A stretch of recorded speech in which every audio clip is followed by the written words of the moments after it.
اعوذ باللہ من الشیطان الرجیم بسم اللہ الرحمن الرحیم۔ آیت نمبر 13 ہمارے پاس تک نہیں، سوری 14 آیت نمبر سورہ سبا، انشاءاللہ اس کو پڑھیں گے۔ اس سبق میں حضرت سلیمان علیہ السلام کی وفات کا ذکر آ رہا ہے، تو انشاءاللہ اسی کو دیکھ کے اس واقعے کو سمجھتے ہیں۔ اعوذ باللہ من الشیطان الرجیم، بسم اللہ الرحمن الرحیم۔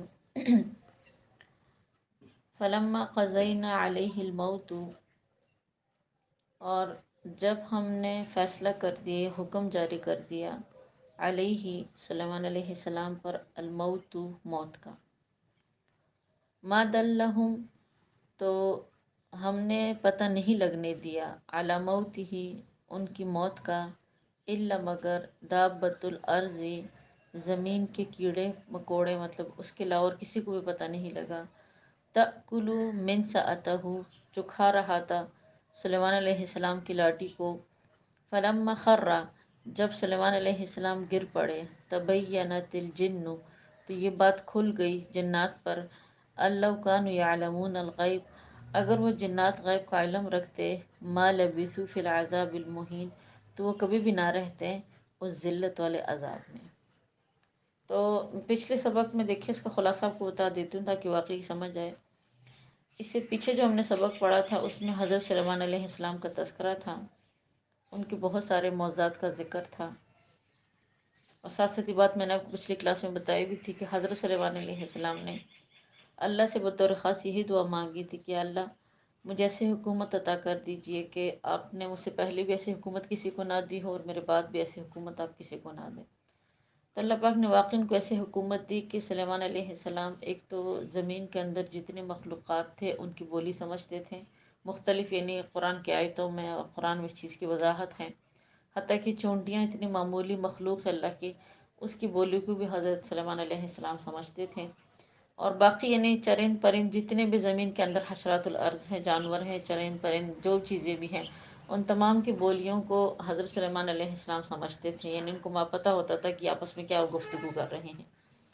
اور جیسے سلیمان علیہ السلام کو اللہ پاک نے مطلب پیغمبر بنا کے بھیجا تھے، تو وہ انسانوں کے لیے راہ ہدایت، یعنی لوگوں کے درمیان عدل و انصاف کرنا۔ اسی طرح سلیمان علیہ السلام جو جانور ہوتے تھے، جو جنات ہوتے تھے، جو چرند پرند ہوتے تھے، ان میں بھی وہ عدل کے ساتھ فیصلے کرتے تھے، یعنی ان کا فیصلہ صرف انسانوں کے حد تک محدود نہیں تھا بلکہ ان تمام مطلب مخلوقات میں وہ فیصلے کرتے تھے۔ دوسری بات یہ تھی کہ اس چیز کے لیے بھی حضرت سلیمان علیہ السلام نے اللہ سے دعا مانگی تھی۔ الفاظ دروازہ کھولو، بچے نہیں کرو۔ انہوں نے سلیمان علیہ السلام نے اللہ سے دعا مانگی تھی، ان کی یعنی 3 دعائیں تھیں، جن میں سے ایک دوسری دعا یہ تھی کہ یا اللہ مجھے ایسی حکومت اور عطا کر دے، دوسری دعا یہ تھی کہ مجھے ایسے مطلب عدل و انصاف کرنے کے، فیصلہ کرنے کی قوت عطا کر دے، میں جب بھی فیصلہ کروں تو میں انصاف سے کروں۔ یعنی کبھی بشری تقاضوں کا تو ہوتا ہے نا، بشری تقاضا بھی بعض اوقات ہوتا ہے، انسان کا تقاضا کہ وہ بعض اوقات صحیح فیصلے نہیں کر پا رہے ہوتے ہیں سامنے احوالات کو دیکھ کر یا لوگوں کے حال احوال کو دیکھ کر، لیکن سلیمان علیہ السلام کو رب کریم نے یہ حکمت عطا کی تھی کہ انہوں نے خود اللہ سے دعا مانگی تھی کہ اللہ مجھے عدل کے ساتھ فیصلہ کرنے کی توفیق عطا کر دے، تو اللہ پاک نے ان کو یہ صفت بھی عطا کی تھی۔ سلیمان علیہ السلام کا جو فیصلہ ہوتا تھا وہ ہمیشہ عدل پر مبنی ہوتا تھا، ان کی دعا کی قبولیت کا نتیجہ تھا۔ انہوں نے کبھی بھی کسی کے ساتھ ناانصافی والا فیصلہ نہیں کیا، نہ انسانوں میں، نہ جانوروں میں، نہ چرند پرند میں، کسی چیز میں بھی۔ سلیمان علیہ السلام کے تابع جنات بھی تھے۔ جنات ایک خطرناک مخلوق ہے، اور وہ ایک ایسی مخلوق ہے کہ اللہ پاک نے جنات کو انسانوں کی شکل سے اوجل رکھا ہے۔ جنات جو تھے یہ سرکش بھی بہت زیادہ تھے، لیکن اللہ پاک نے سلیمان علیہ السلام کو ان پر باقاعدہ طاقت عطا کی تھی، قوت عطا کی تھی۔ حضرت سلیمان علیہ السلام کے فیصلے سے جنات بھی مطلب روگردانی نہیں کر سکتے تھے۔ اللہ پاک نے ایک مخصوص فرشتے کو مقرر کیا تھا اس وقت کے جنات پر، اور انہیں یہ حکم تھا کہ اگر یہ سلیمان کی بات نہ مانے تو ان کو سخت ترین سزا دی جائے۔ تو وہ سزا کی مختلف صورتیں ہوتی تھی، کبھی تو ان کو مارا جب بہت شدید جاتا تھا، اور کبھی ان کو کافی ٹائم تک قید رکھا جاتا تھا، سخت اذیت دی جاتی تھی، تو اسی طرح وہ جتنے بھی جنات تھے نا وہ ڈر کے مارے حضرت سلیمان علیہ السلام کی بات مانتے تھے. یعنی کوئی بھی جن ایسا نہیں تھا کہ جو مطلب سلیمان علیہ السلام کے حکم سے مطلب مخالفت کرے. اب یہی جنات جو تھے، دیکھیں شروع سے ہی ان کا سرکشی میں اور مطلب ان چیزوں میں یہ ماہر، اور اب تک یہی ان کا معمول ہے کہ اس ٹائم جنات جو تھے وہ سلیمان علیہ السلام سے چھپ کر لوگوں کے دل اور دماغ میں یہ خیال ڈالتے تھے کہ غیب کا علم ہم جانتے ہیں، یعنی غیب کا علم ہمارے پاس ہے. اکثر لوگ ان کے معتقد بھی تھے، ان کو ماننے والے بھی تھے، لیکن سلیمان علیہ السلام کی حکومت ایسی تھی کہ کوئی بندہ ڈر کے مارے بھی اس بات کا اظہار نہیں کر سکتا تھا. یعنی جب تک آپ کا دور نبوت تھا کوئی بندہ خوف اور ڈر کی وجہ سے اس بات کا اظہار نہیں کر سکتا تھا، نہ کچھ بولتا تھا کہ واقعی جنات ایسے ہیں، لیکن ان کا عقیدہ تھا، ان کا ایمان تھا. اس چیز کا علم اللہ رب العزت کو تھا، لیکن سلیمان علیہ السلام تو اللہ کے بندے تھے، انہیں دلوں کے احوال کا علم تو نہیں تھا، انہیں معلوم تو نہیں تھا کہ لوگوں کا عقیدہ یہ ہے. لیکن رب کریم کو اس بات کا علم تھا کہ کچھ لوگ ایسے تھے بیچ میں، کچھ نہیں بلکہ کثرت سے لوگ ایسے تھے کہ جو اس چیز کو مانتے تھے کہ ان جنات کے پاس جو ہے وہ غیب کا علم ہے، غیب کی خبر ہے ان کے پاس. اور کچھ علماء مفسرین فرماتے ہیں کہ جو جنات کچھ ایسے ہوتے تھے کہ جو مطلب جیسے انسانوں میں بھی کچھ ہوتے جن کو اللہ نے بڑے عہدے دیے ہوتے، کچھ ہوتے جو نیچے طبقے کے ہوتے ہیں، تو اسی طرح جنات میں بھی جو بڑے جنات ہوتے تھے، جو ان کے ماتحت جنات ہوتے تھے چھوٹے، تو ان کے دل اور دماغ میں ان بڑے جنات نے بات ڈالی تھی کہ بھئی ہم غیب کو جانتے ہیں. اور وہ جو چھوٹے جنات ہوتے تھے کہتے وہ بھی اس چیز کا اعتقاد رکھتے تھے کہ واقعی ہمارے جو بڑے جنات ہیں یہ غیب کو جانتے ہیں. تو سلیمان علیہ السلام کی موت ایک ایسی موزانہ موت تھی کہ اللہ پاک نے اس عقیدے کی تردید فرمائی اس میں. تو ان آیات میں اسی چیز کا ذکر ہے. اہل علم کا بیان ہے کہ حضرت سلیمان علیہ السلام جو تھے وہ مسجد بیت المقدس کے اندر ان کی عادت مبارکہ تھی کہ کبھی وہ 1 مہینہ پورا اپنے آپ کو اندر اعتکاف کی حالت میں بیٹھتے تھے، کبھی 2 مہینے. بعض اوقات ان کے ایام میں ایسا وقت گزرا ہے کہ ایک سال انہوں نے اپنے آپ کو مطلب بند کر کے رکھا ہے بیت المقدس کے اندر، اور وہ اللہ کی عبادت کرتے تھے. اور کبھی 2 سال تک بھی اسی طرح اندر رہتے تھے اور وہ اللہ کی عبادت کرتے تھے. یہ ان کا معمول تھا. یعنی اس پر سب کو پتہ تھا کہ سلیمان علیہ السلام بعض اوقات اس طرح کرتے ہیں، اور وہ اپنے آپ کو اندر رکھتے تھے، نہ کسی سے وہ بات چیت کرتے تھے، نہ کسی سے وہ ہم کلام ہوتے تھے، بلکہ ہر وقت بتائیں وہ کس میں مشغول رہتے تھے، وہ ذکر الہی میں، اللہ کے مطلب ذکر میں. تو وہیں پہ آپ کا مطلب کھانا پینا بھی پہنچا دیا جاتا تھا. تو جب ان کی موت کا وقت قریب آیا تو اسی طرح اپنی عادت کے موافق کہتی ہے بیت المقدس کے اندر داخل ہوئے. اور اب اچھا یہ جب ان کا ارادہ ہوتا تھا نا اتنے عرصہ قیام کرنے کا، کبھی مہینہ کبھی 2 مہینے عبادت کے لیے، کبھی سال کبھی 2 سال، تو وہ کسی کو خبر نہیں لگنے دیتے تھے، کسی کو بتاتے نہیں تھے کہ میں کب باہر نکلوں گا.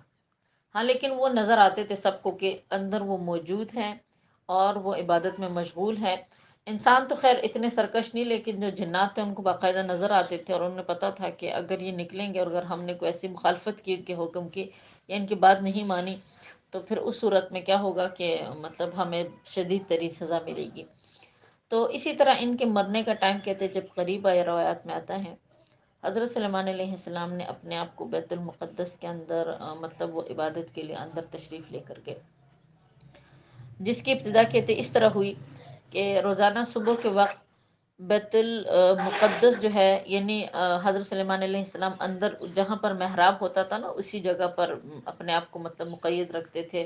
جیسے اعتکاف کی حالت میں آپ کو پتہ ہے اس امت میں بھی اللہ پاک نے اس چیز کو وہ کیا ہے، سنت نبی صلی اللہ علیہ وسلم بھی ہے اور یہی پیغمبروں کی سنت بھی ہے. حضرت سلیمان علیہ السلام بھی جہاں پر محراب ہوتا تھا وہیں پر مطلب یہ بیٹھے ہوئے ہوتے تھے، کبھی بیٹھ کر کبھی کھڑے ہو کر اللہ کی عبادت کرتے تھے. اللہ کی شان کہتے روز اب ان کا ٹائم جب قریب تھا تو روز یہ کیا کرتے تھے کہ محراب کے پاس ایک بوٹی نمودار ہوتی تھی، یعنی ایک پودا نمودار ہوتا تھا. اب وہ پودا جب نمودار ہوتا تھا تو کہتے ہیں حضرت سلیمان علیہ السلام ظاہر بات ہے، میں نے کہا نا کہ جتنی چیزیں دنیا میں ہیں ان سب کی بولی کو وہ سمجھتے تھے. تو جب وہ بوٹی کہتی نمودار ہوتی تھی تو آپ علیہ السلام سلیمان علیہ السلام اس سے اس کا نام پوچھتے تھے، اس کے فوائد پوچھتے تھے کہ بتاؤ تم کس مقصد کے لیے اگے ہو اور تمہارا فائدہ کیا ہے. تو وہ اب مطلب بتا دیتی تھی، اپنا نام بھی بتا دیتی، یعنی جس بوٹی کا جو بھی نام ہوتا تھا کہ بھائی میرا نام یہ ہے، جیسے بالفرض پودینہ ہے تو وہ بتا دیتی کہ میرا نام پودینہ ہے، اور وہ اپنے فوائد بھی بتا دیتی تھی کہ میرا یہ فائدہ ہے، میرا یہ فائدہ ہے، میرا یہ فائدہ ہے. تو اسی طرح یعنی وہ ان سے ان کے خواص پوچھتے تھے تو اپنے فائدے بھی بتا دیتی تھی. حضرت سلیمان علیہ السلام اس کو کٹواتے تھے اور پھر مطلب اس کو دوسرے پودے میں منتقل کر دیتے تھے. اس لیے کہ محراب میں تو وہ زیادہ دیر اس نے نہیں رہنا تھا، تو کہتے اس کو باہر مطلب دے کر تو اس کو باقاعدہ پودے کے اندر منتقل کرتے تھے. خیر روز یہ ایسا معمول ہوتا تھا. جس میں اللہ پاک نے علاج رکھا ہو، جس بوٹی کے اندر، جس شاخ کے اندر، جس مطلب پتے کے اندر، تو وہ بھی بتا دیتے تھے. اور جس کے اندر باقی مطلب صحت کے لحاظ سے کچھ فوائد ہو تو وہ بھی وہ بتلاتے تھے کہ بھی ہمارے اندر یہ فوائد ہے، یہ فوائد ہے. ساتھ اپنے نام بھی بتلا دیتے تھے. یہی معمول رہا کافی ٹائم تک. سلیمان علیہ السلام کے پاس روز اس طرح ایک بوٹی نئی روزانہ محراب پر رکتی تھی اور وہ اپنے فوائد بتلاتی تھی، اور سلیمان علیہ السلام اس کو جو ہے وہ دوسری طرف منتقل کرتے تھے. بہرحال روایات میں آتا ہے کہ وقت گزرنے کے ساتھ اسی طرح حضرت سلیمان علیہ السلام کے محراب پر ایک اور بوٹی مطلب اتری، مطلب نمودار ہوئی. تو حضرت سلیمان علیہ السلام نے اس سے پوچھا کہ تمہارے کیا فوائد ہے، یعنی تم بتاؤ تم کیوں اگی ہو اور تمہارے کیا فوائد ہے. کہتے اس نے آگے سے کہا کہ یا رسول اللہ، یعنی اللہ کے پیغمبر، میرا یہ فائدہ ہے کہ بیت المقدس جو ہے آخر کار تباہ ہو جائے گی. تو سلیمان علیہ السلام سمجھ گئے اسی بات سے. سلیمان علیہ السلام نے کہتے اس سے پوچھا کہ آپ کا مطلب یہ ہے کہ یعنی میری موت کا ٹائم قریب ہے، میرے مرنے کا ٹائم قریب ہے. تو کہتے انہوں نے اظہار کیا کہ جی آپ کے مرنے کا جو ٹائم ہے وہ کیا ہے، وہ قریب ہے.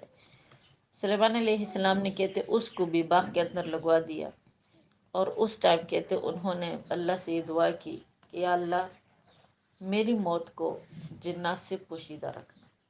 اس لیے کہ سلیمان علیہ السلام کو اس بات کا پتہ تھا کہ کچھ لوگ ایسے ہیں جو جنات کی بات کو مانتے ہیں اور ان کو عالم الغیب سمجھتے ہیں، اور اسی طرح کچھ جنات بھی ایسے ہیں کہ جو انہی جنوں کو کیا سمجھتے ہیں، عالم الغیب سمجھتے ہیں کہ غیب کی خبریں ان کے پاس ہیں.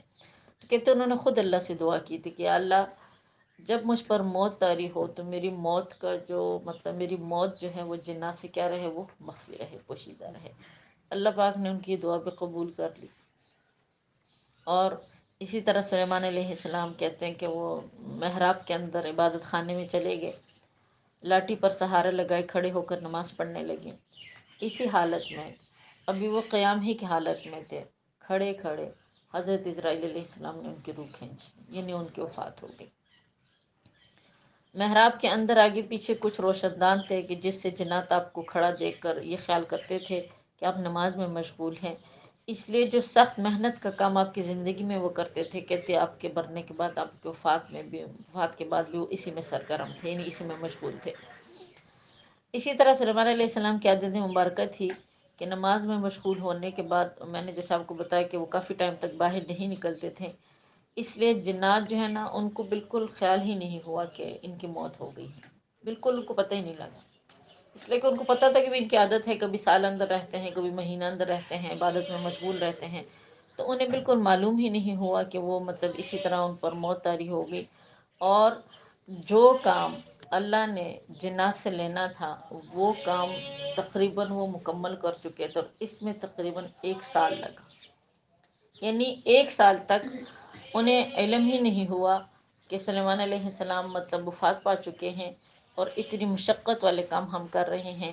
اتنے میں اللہ پاک کے حکم سے اللہ پاک نے ایک کیڑے کو حکم دیا، دیمک جس کا نام ہے، کہ اس دیمک نے حضرت سلیمان علیہ السلام کی جو لاٹھی تھی نا اس کو مطلب کھانا شروع کی. آپ سب کو پتہ ہے کہ دیمک لکڑی کو کھا جاتی ہے، یعنی اس کو کھوکھلا کر دیتی ہے.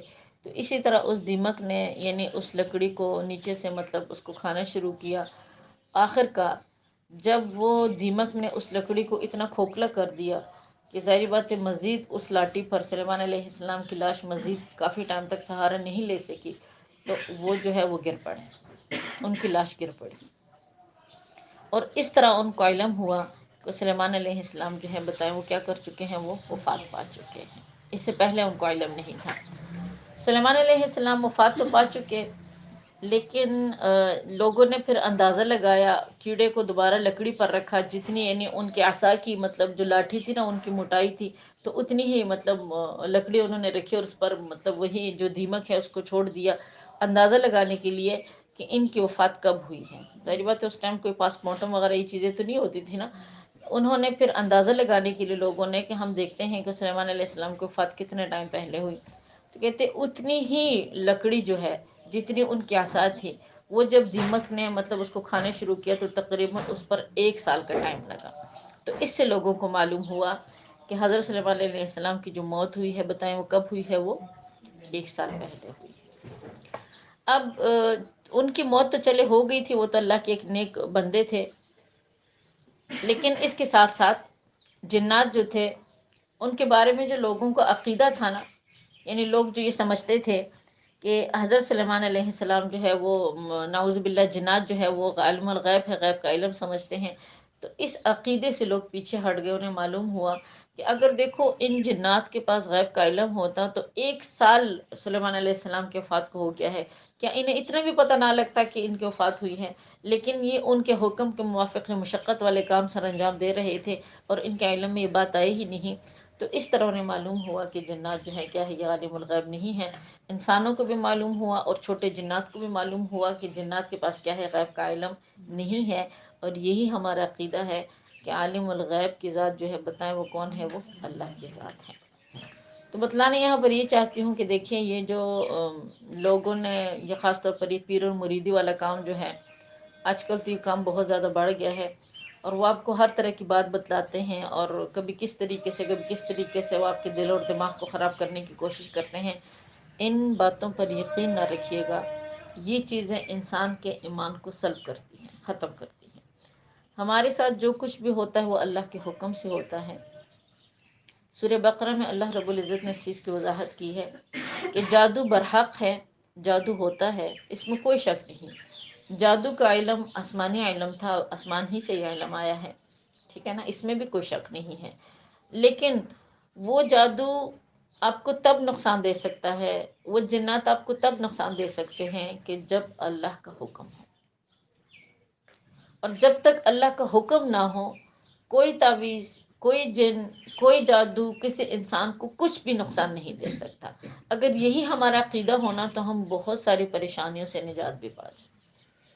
اگر ہم توکل اللہ کی ذات پر ہو، اور اسی کے لیے اللہ کے پیغمبر صلی اللہ علیہ وسلم نے اپنے امت کو مسنون دعاؤں کا اہتمام سکھلایا ہے کہ اگر تم چاہتے ہو کہ تم اس سرکش مخلوق کی شکنجے میں نہ ہو، وہ تمہیں تکالیف نہ دے، اس لیے کہ دیکھیں جنات ایک ایسی چیز ہے، اللہ پاک نے وہ ایسی مخلوق بنائی ہے کہ انہیں ہمارے جسم کے اندر ہر طرح کا تسلط کرنے کا اختیار دیا گیا ہے۔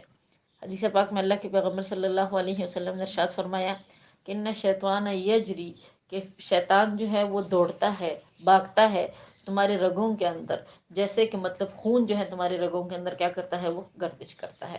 تو اللہ پاک نے اس کو مطلب طاقت دی ہے، قوت دی ہے، لیکن یہ بات ذہن میں رکھے کہ بے شک اس کے پاس سب کچھ ہے، وہ ہمارے رگوں کے اندر، خون کے اندر گردش کرتا ہے، دوڑتا ہے، بھاگتا ہے، ہمیں تکلیف پہنچا سکتا ہے، لیکن جب تک اللہ کا اذن نہ ہو، اللہ کا حکم نہ ہو، تو کوئی مخلوق ہمیں کیا کر سکتی ہے، نقصان نہیں پہنچا سکتی۔ عقیدے کی بات ہوتی ہے، جتنا ہمارا عقیدہ اللہ کی ذات پر ہوگا ہمارے ساتھ معاملات بھی ویسے ہی ہوں گے۔ اللہ معاف کرے، آج کل تو معاملہ ایسا ہو گیا کہ لوگ تو مزاروں سے جا کے مانگنے شروع ہو جاتے ہیں، ان پہ لوگوں کو اتنا یقین ہوتا ہے، اسی سے وہ شفا کے طلبگار ہوتے ہیں، تو واقعی ان کو شفا ملتی بھی پھر ہے، ان کے ساتھ ایسا ہوتے بھی ہے۔ اس لیے کہ دیکھیں حدیث مبارکہ میں اللہ کے پیغمبر صلی اللہ علیہ وسلم نے ارشاد فرمایا، انا عند ظن عبدی، میں اپنے بندے کے گمان کے ساتھ ہوتا ہوں، جیسے انسان میرے متعلق سوچتا ہے میں اس کے ساتھ ویسے ہی کرتا ہوں۔ اگر انسان یہ سمجھتا ہے کہ بھئی مجھے شفا اسی سے ملنی ہے تو اسی سے اللہ پاک شفا دیتے ہیں۔ اب اس میں اللہ کا تو کوئی نقصان نہیں، لیکن ہمارا نقصان ہے کہ ہم ایمان سے ہاتھ دھو کے بیٹھ جاتے ہیں، ہماری آخرت تباہ ہو جاتی ہے۔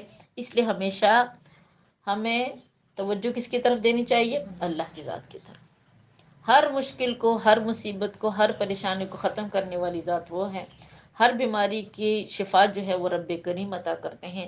تو اس لیے اگر انسان اپنے معمولات میں سنت دعاؤں کو معمول بنائے، تو دیکھیے یہ بات میں آپ کو تجربے سے بتا رہی ہوں، یہ میں نہیں کہتی کہ ہم بہت نیک لوگ ہیں یا بہت اعلیٰ درجے کے، لیکن ایک تجربے کی بات بتا رہی ہوں کہ اگر مسنون دعاؤں کا معمول ہو اللہ پاک کبھی بھی آپ کو ایسی کسی پریشانی میں مبتلا نہیں کریں گے جو آپ کے بس سے باہر. تو عادت بنائیں. ایک تو وہ سنت ہے، آپ صلی اللہ علیہ وسلم کی سنت ہے. دوسری بات یہ ہے کہ اس میں عافیت بھی ہے، اس میں شفا بھی ہے، اور اس میں انسان کے لیے کیا ہے، خیر بھی ہے. اگر آپ کی وہ تکلیف دور نہیں بھی ہوتی دیکھیں تو یقین جانیے آپ کے دل کے اندر رب کریم ایک ایسا سکون عطا فرما دیں گے. جیسے آج کل آپ کو پتہ ہے جو بھی پریشانی پیش آتی ہے ہمارے ساتھ، کسی بھی بندے کے ساتھ، تو اگر وہ پریشانی بعض اوقات دور نہیں ہوتی یا وہ بیماری دور نہیں ہوتی تو بندہ اتنی ڈپریشن میں چلا جاتا ہے، اتنی پریشانی میں چلا جاتا ہے. یعنی ذہنی طور پر ہم مرنے سے پہلے مر چکے ہوتے ہیں. مرنا تو پتہ نہیں کب ہے، وہ تو اللہ کے پاس ہوتا ہے، یعنی مقررہ وقت ہے. لیکن اس حالات سے، اس پریشانی سے، اس بیماری سے ہم اتنے متاثر ہو جاتے ہیں کہ ذہنی طور پر ہم بالکل مفلوج ہو چکے ہوتے ہیں. بالکل ہمارا دل اور دماغ مطلب مرنے کو قبول کرتا ہی نہیں ہے. حالانکہ ہم سب کو پتہ ہے کہ ہمیں اللہ پاک نے مرنے کے لیے بنایا ہے. لیکن جب ہم مسنون دعاؤں کا اہتمام کریں گے تو یقین جانیے رب کریم ہمارے دل اور دماغ کی صلاحیتوں کو بڑھائیں گے، ایمان کی صلاحیتوں کو بڑھائیں گے. اور اس کا فائدہ کیا ہوگا کہ آخر کار اللہ پاک ہمیں عافیت کے ساتھ رکھیں گے. اسی چیز کی دعا اللہ کے حبیب صلی اللہ علیہ وسلم نے مانگی ہے، اللہم عافنی فی الدنیا والآخرہ. یا اللہ عافیت عطا کر دے دنیا میں بالآخرت میں. موت تو آنی ہی آنی ہے، لیکن دیکھیں اگر ہماری زندگی میں ایک لمحہ بھی ہمارے پاس ہے تو وہ بھی بہت قیمتی ہے. اگر اس کو بھی ہم ٹینشن میں اور ڈپریشن میں ضائع کر دیں تو خود سوچیں ہم کیا لے کر جا رہے ہیں اللہ کے پاس، کچھ بھی نہیں لے کر جا رہے. تو اس لیے دیکھیں ان دعاؤں کے بڑے فوائد ہوتے ہیں.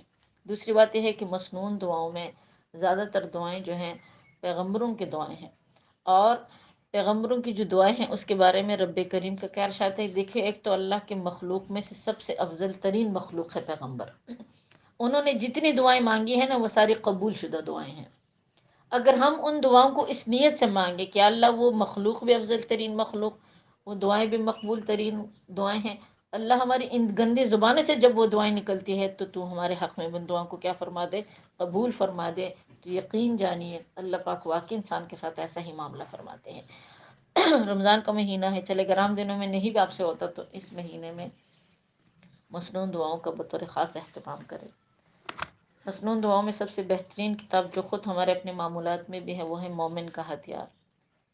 مولانا پالن پوری، یونس پالن پوری صاحب کی کتاب ہے. بہت اچھی دعائیں اس میں ہیں صبح شام کی.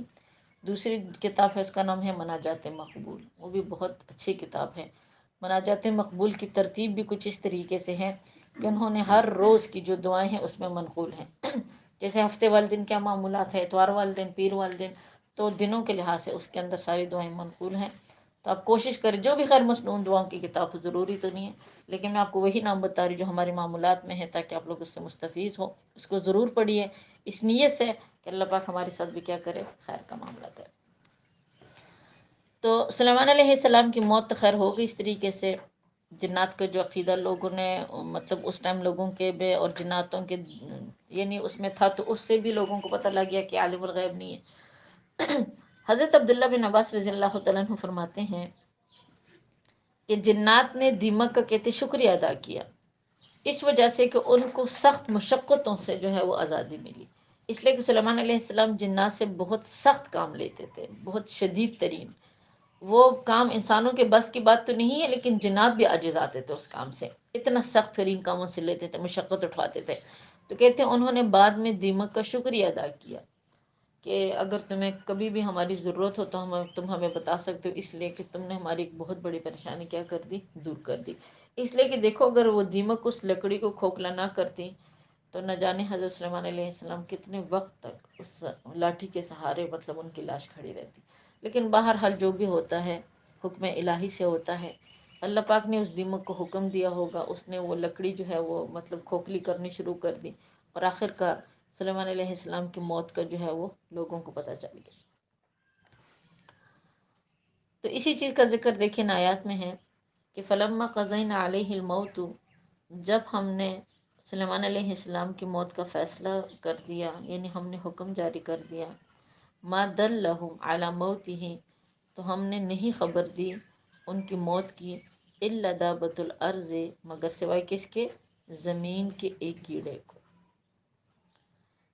تأکل من سأتہ، جو کھا رہا تھا سلیمان علیہ السلام کی لاٹھی کو، فلما خر تبینت الجن، جب ان کی لاش گر پڑی تو یہ بات واضح ہو گئی جنات پر بھی کہ اللہ کان یعلمون الغیب، یعنی وہ خود ہی کہنے لگے، اقرار کرنے لگے کہ اگر وہ غیب کو جانتے، ما لبثوا فی العذاب المہین، تو اس شدید اور ذلیل ترین مطلب کام میں وہ مبتلا نہ ہوتے، یعنی وہ آخرکار مطلب اس سے چھوٹ جاتے، پہلے ہی سے ان کی جان چھوٹ جاتی۔ روایات میں آتا ہے، حضرت یعنی عبداللہ بن عباس رضی اللہ تعالیٰ عنہ کی روایت ہے کہ فرماتے ہیں کہ اہل تاریخ میں یہ بات ہے کہ سلیمان علیہ السلام کی جو عمر تھی وہ تقریباً 53 سال تھی، یعنی انہوں نے اتنے زیادہ عرصہ عمر نہیں پائی تھی، کم عمر پائی تھی۔ 13 سال کی عمر میں کہتے باپ کے جانشین ہوئے۔ جب ان کی عمر 13 سال تھی تو ان کے والد صاحب داؤد علیہ السلام جو وفات پا گئے تھے، 40 سال تک انہوں نے حکومت کی۔ 4 سال حکومت کے گزرنے کے بعد انہوں نے بیت المقدس کی تعمیر کا آغاز کیا، اور اسی طرح کچھ روایت میں یہ بات بھی آتی ہے کہ انہوں نے 53 سال ہی کی عمر میں مطلب وفات پائی تھی، زیادہ ٹائم ان کو مطلب نہیں ملا تھا، کچھ ہی ٹائم ملا تھا، لیکن اس کچھ ٹائم میں بھی انہوں نے بہت سارے جو ہے نا وہ امور سر انجام دیے تھے۔ آگے حکم ہے کہ لقد کان فی سبأ فی مسکنہم آیا، انسان قوم سبا کے لیے اور ان کے جو مطلب رہنے کی جگہ ہے اس پہ بھی تمہارے لیے ایک بہت بڑی نشانی ہے۔ قوم سبا اس کا ذکر سورہ سواد کے اندر بھی آتا ہے۔ یہ قوم جو بلقیس تھی، یعنی ان کے ماتحت یہ قوم تھی، بلقیس انہی کے قوم کی تھی۔ بلقیس جو تھی انہی کے ساتھ حضرت سلیمان علیہ السلام نے مطلب ان کو دعوت دی تھی اور وہ مسلمان ہو گئی تھی۔ حضرت سلیمان علیہ السلام نے ان کے ساتھ پھر نکاح بھی پڑھا تھا، یعنی انہیں اپنی شادی بھی کروائی تھی۔ تو یہ اس قوم کا ذکر ہے۔ اس قوم پر اللہ کی کتنی نعمتیں ہیں تو اس کا ذکر رب کریم نے اس مطلب کچھ آیات کے اندر اس کا ذکر فرمایا ہے۔ اس آیت کی شان نزول کے بارے میں آتا ہے، روایات میں آتا ہے کہ ایک شخص نے یعنی آپ صلی اللہ علیہ وسلم کی خدمت میں حاضر ہو کر عرض کیا کہ یا نبی صلی اللہ علیہ وسلم، قوم سبا کو جاہلیت کے زمانے میں غلبہ حاصل تھا اور مجھے اندیشہ ہے کہ وہ اسلام سے پھر جائیں گے، کیا میں ان سے جہاد کروں؟ تو کہتے آپ صلی اللہ علیہ وسلم نے فرمایا کہ مجھے ان کے بارے میں ابھی تک کوئی حکم نہیں ملا، تو اس پر اللہ پاک نے آیت نازل کی۔ دیکھیے سبا جو تھی نا، قوم سبا، سبا جو تھا یہ عرب کا ایک بہت دلیر آدمی تھا۔ اس کے 10 بیٹے تھے، جس میں سے 6 بیٹے جو تھے وہ یمن شہر جو ہے اس میں آباد ہو گئے تھے، اور 4 بیٹے جو تھے وہ ملک شام میں آباد ہو گئے تھے۔ تو یہ جو تقریباً 10 بیٹے تھے ان کی جو نسل تھی نا اس کا نام کیا پڑ گیا تھا؟ قوم سبا، یعنی یہی وہ قوم تھی، قوم سبا۔ یہ جو مدینہ منورہ کے اندر 2 قبیلے تھے، اوس اور خزرج، جو میں نے آپ کو بتایا تھا کہ بعد میں ان کو لقب کس چیز کا ملا؟ انصار کا۔ یہ باتیں بڑی علمی ہوتی ہے، فائدہ مند ہوتی ہے، اس کو ذہن میں تھوڑا رکھا کرے اللہ کی رضا کے لیے، بر دین کو سمجھنے کے لیے بھی۔ اوس اور خزرج جو ہے یہ بھی قوم سبا کی شاخوں میں سے شاخ تھی، یعنی اوس اور خزرج جو تھے ان کے جو دادا تھے وہ بھی قوم سبا کے مطلب جیسے تھے نا، انہی کی شاخوں میں سے ایک شاخ تھی، ان 10 شاخوں میں سے ایک شاخ تھی۔ جب قوم سبا کو رب کریم نے ہلاک کر دیا تھا، آگے انشاءاللہ ہم موقع پڑھیں گے، اس میں ساری باتیں میں آپ کو بتاؤں گی، تو وہ لوگ بالکل جب بے گھر ہو گئے تھے، ان کی تمام چیزیں مطلب ختم ہو گئی تھی، تو کہتے ہیں انہوں نے پھر ہجرت کی تھی مدینہ منورہ کی طرف، یثرب کی طرف۔ اس ٹائم اس کا نام یثرب تھا، اور وہیں پہ وہ آباد ہو گئے تھے جو مطلب اوس اور خزرج ہیں۔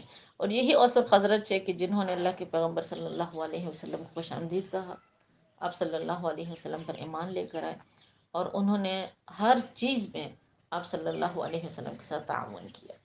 بہرحال ان کے اور بھی قبائل تھے جو مختلف جگہوں پر پھیل گئے تھے جب ان پر عذاب آیا تھا، تو اسی کا ذکر رب کریم نے یہاں پر کیا ہے کہ لقد کان فی سبأ فی مسکنہم آیا، قوم سبا کے لیے ان کے مقام سکونت میں ہماری قدرت کی نشانیاں موجود ہے۔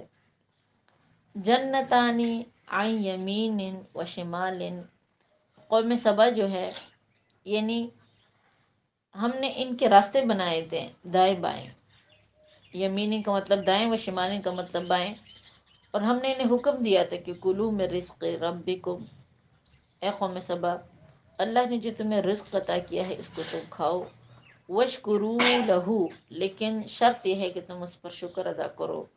بلدتن طیبتن، یہ جو تمہارا شہر ہے یہ بہت ہی پاکیزہ شہر ہے. ورب غفور، اور اپنے گناہوں کے اللہ سے معافی مانگو. وہ رب جو ہے تمہاری خطاؤں کو کیا کرنے والا ہے، وہ معاف کرنے والا ہے.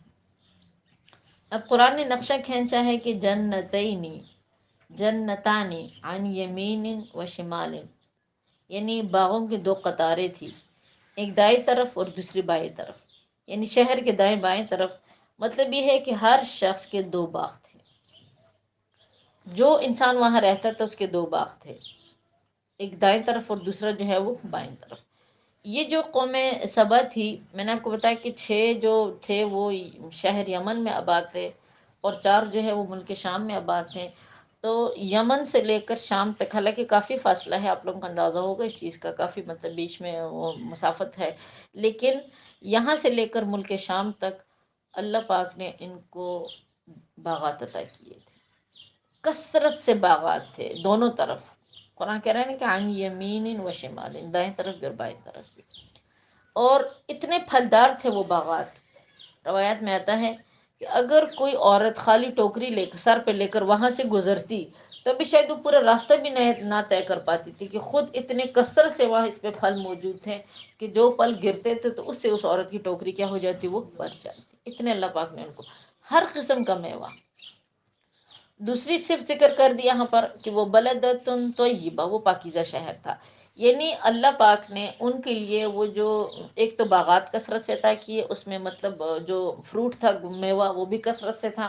دوسری بات یہ تھی کہ وہ شہر ایسا تھا، وہ جگہ ایسی تھی، یعنی اس کی آب و ہوا رب کریم نے اتنی پاکیزہ رکھی تھی، اتنی پاکیزہ. روایات میں آتا ہے اللہ کے پیغمبر صلی اللہ علیہ وسلم نے ارشاد فرمایا کہ نہ تو وہاں پر مچھر ہوتے تھے، نہ مکھیاں ہوتی تھیں، نہ زہریلے سانپ ہوتے تھے، کچھ بھی نہیں ایسی مطلب جو چیزیں انسان کو نقصان پہنچاتی ہیں. حتیٰ کہ روایات میں آتا ہے کہ اگر کسی انسان کے بالوں میں کثرت سے جوئیں بھی ہوتی تھی اور وہ وہاں پر اس جگہ سے صرف گزرتا اس راستے سے، اس کی جوئیں بھی غائب ہو جاتی تھی، ختم ہو جاتی تھی اس آب و ہوا کی وجہ سے. اتنی پاکیزہ ہوا تھی. تب آپ خود سوچیں کہ جب وہاں پر گندگی نام کی کوئی چیز ہی نہیں تھی، یعنی جتنے بھی ایسی چیزیں ہیں نا جیسے مچھر ہے، کٹمل ہے، جو مطلب انسان کو نقصان پہنچاتی ہے، پلوں کو نقصان پہنچاتی ہے، ایسی کوئی چیز کہتے وہاں پر نہیں تھی. اس لیے کہ قرآن نے اس کی صرف ذکر کر دی بلدتن طیبہ. وہ شہر کیا تھا بتائے، وہ پاکیزہ تھا. اس کی جو آب و ہوا تھی وہ بہت ہی صحت مند اور بہت ہی پاکیزہ تھی. تو روایات میں آتا ہے کہ جب وہ شہر ہی ایسا تھا، وہ جگہ ہی ایسی تھی کہ ایک تو اللہ پاک نے کثرت سے ان کو مطلب عطا کیے تھے، اور دوسری دیکھیں اصل بات یہ تھی کہ ویسے تو تقریباً یہ 10 قبیلے تھے، لیکن یہ 10 کے 10 قبائل جو تھے نا یہ مال و دولت میں بالکل برابر تھے. کوئی بندہ کسی بندے پر فوقیت نہیں رکھتا تھا. ہر انسان کے پاس 2 باغ ہوتے تھے، پھلوں کی کثرت ہوتی تھی، اولاد کی نعمت ہوتی تھی، یعنی ہر طرح کی نعمتیں، صحت کی نعمت ہوتی تھی. بیماری تو انہوں نے اپنی زندگی میں کبھی دیکھی نہیں ہے، ان کو پتہ بھی نہیں ہوتا تھا کہ بیماری بھی بلا کوئی چیز ہوتی ہے. فقر تو انہوں نے اپنی زندگی میں کبھی دیکھا نہیں کہ بھی غریبی بھی کوئی تکلیف دینے والی چیز ہوتی تھی. جتنے لوگ تھے وہ سارے کے سارے مقام میں، مرتبے میں، مال و دولت میں، اولاد میں، صحت میں برابر تھے. یعنی سمجھے ان کو رب کریم نے وقتی طور پر جنت کا مزہ چکھا دیا تھا، ایسی نعمتیں دی تھی.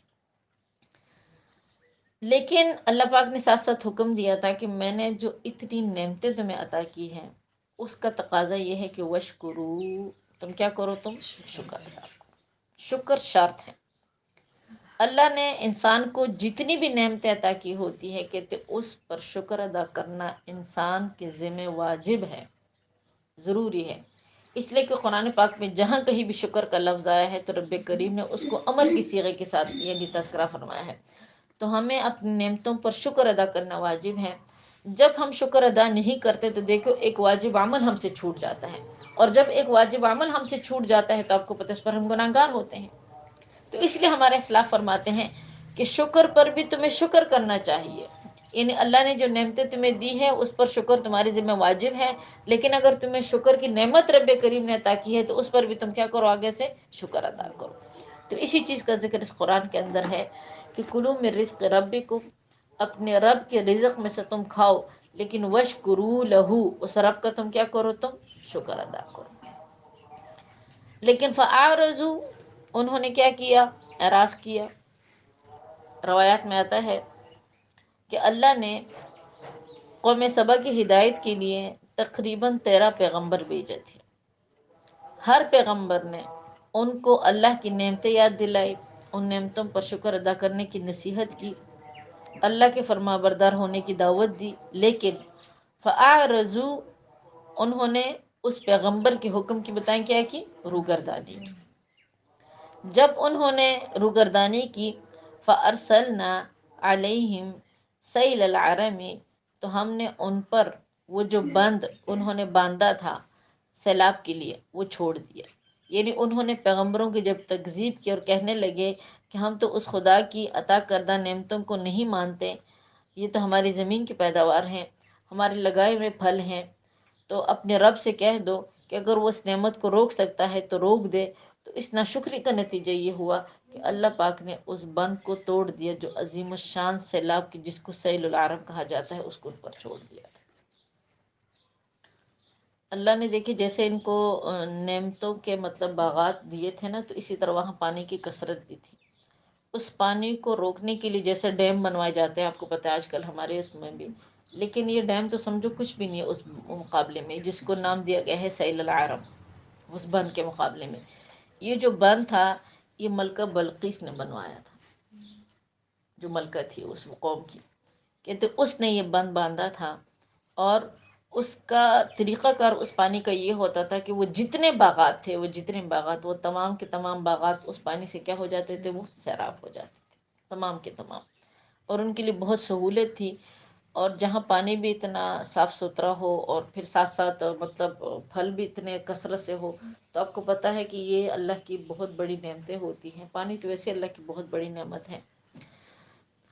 تو انہوں نے جب خیر اللہ پاک نے ایک بھی نہیں، دو بھی نہیں، 13 پیغمبروں کی ان کی ہدایت کے لیے بھیجا، لیکن اس کے باوجود جب ان لوگوں نے اللہ کے پیغمبروں کی نافرمانی کی، اللہ کے پیغمبروں کی بات نہیں مانی، اللہ کی نعمتوں کی ناشکری کی، تو رب کریم نے تو کافی ٹائم تک ان کو ڈھیل دے رکھی، لیکن جب یہ نہیں مانے، انسان نہیں بنے، تو اور انہوں نے باقاعدہ چیلنج کیا ان پیغمبروں کو کہ ٹھیک ہے اگر تمہارا رب کچھ کر سکتا ہے جا کے سکو کہ کر دیں۔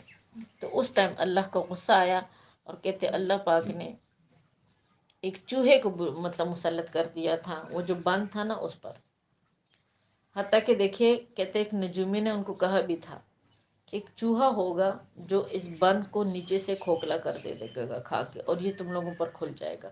تو انہوں نے اپنی حفاظت کے لیے، یعنی جو زہریلے بلے نہیں ہوتے ہیں، بلیاں، وہ وہاں رکھی تھی، باندھی تھی، تاکہ اگر کوئی بھی چوہا ان کو نظر آئے تو وہ اس کو فوراً کیا کر دیں؟ ختم کر دیں۔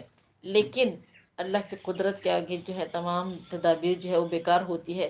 اس چوہے نے نیچے سے اس بند کو مطلب ختم کیا، اس کو کھا کھا کے، اور آخر کا وہ پانی، جتنا پانی تھا، بے انتہا پانی تھا، تو وہ پورا کا پانی جو ہے وہ ان پر کیا ہو گیا؟ وہ سیلاب کی شکل میں ان پر آیا۔ تو اس پانی نے ان کے باغات کو بھی تباہ کر دیا، ان کے گھروں کو بھی بالکل تباہ اور برباد کر دیا، کثرت سے لوگ بھی مرے، بس جو لوگ آگے پیچھے تھے وہ بچے، جو بچ سکتے تھے وہ بچے۔ اتنی تباہی کہتے سیلاب نے کی تھی، اتنی تباہی کہ اس جگہ پر رہنے کی گنجائش ہی نہیں تھی مزید۔ تو اسی وجہ سے ان لوگوں نے پھر آگے پیچھے دوسرے ممالک میں کیا کر دی بتائیں؟ وہ ہجرت کرنا شروع کر دی۔ اور اسی میں سے میں نے آپ کو بتایا کہ قبیلہ اوس اور قبیلہ خزرج جو تھے، یہ ایسے لوگ تھے، یہ بھی اسی کی ایک شاخ تھی، انہوں نے بھی مطلب ہجرت کی تھی یثرب کی طرف، مدینہ منورہ کی طرف۔ بہرحال قرآن کا حکم ہے کہ وَبَدَّلْنَاهُمْ بِجَنَّتَيْهِمْ جَنَّتَيْنِ، اور ہم نے ان کو دونوں باغوں کے بدلے میں 2 باغ دوسرے دیے، ذوات اکل خمط، جو بدمزہ پھل تھے، وَأَصْلٍ، اور جاؤ، وَشَيْءٍ مِّن سِدْرٍ قلیل، اور تھوڑی سی بیر والے تھے۔ تو یہاں پر یعنی اس تباہی کے بعد اکثر مفسرین یہی فرماتے ہیں کہ اس تباہی کے بعد جیسے وہاں پر پھل اگتے تھے، درخت اگتے تھے، وہ اگے پھر بھی اسی طرح، لیکن وہاں پر پھلوں میں کوئی ذائقہ نہیں، کوئی مطلب وہ نہیں، سارے کے سارے بدمزہ، کڑوے، اور مطلب جیسے ہوتا ہے نا حلق سے نہ اترنے والے پھل تھے، ایسے تھے۔ اب اس کی وجہ کیا تھی کہ دیکھیں جو جگہ کہ جس پر اللہ کا عذاب آ جائے تو وہاں سے پھر یعنی اچھی چیز کی امید نہیں کی جا سکتی. تو اللہ کا عذاب ان پر آیا تھا، تو اس عذاب کی وجہ سے ان کے جو درخت تھے، ان کے جو باغات تھے، وہ تمام کے تمام کیا ہو گئے، وہ بدمزہ شکل میں منتقل ہو گئے. وآخر دعوانا الحمدللہ.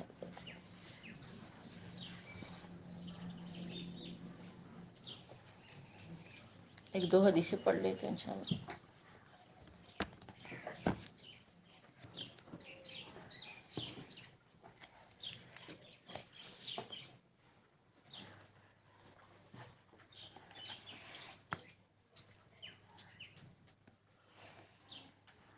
اللہم صلی علی سیدنا محمد وعلی آل سیدنا محمد وبارک وسلم.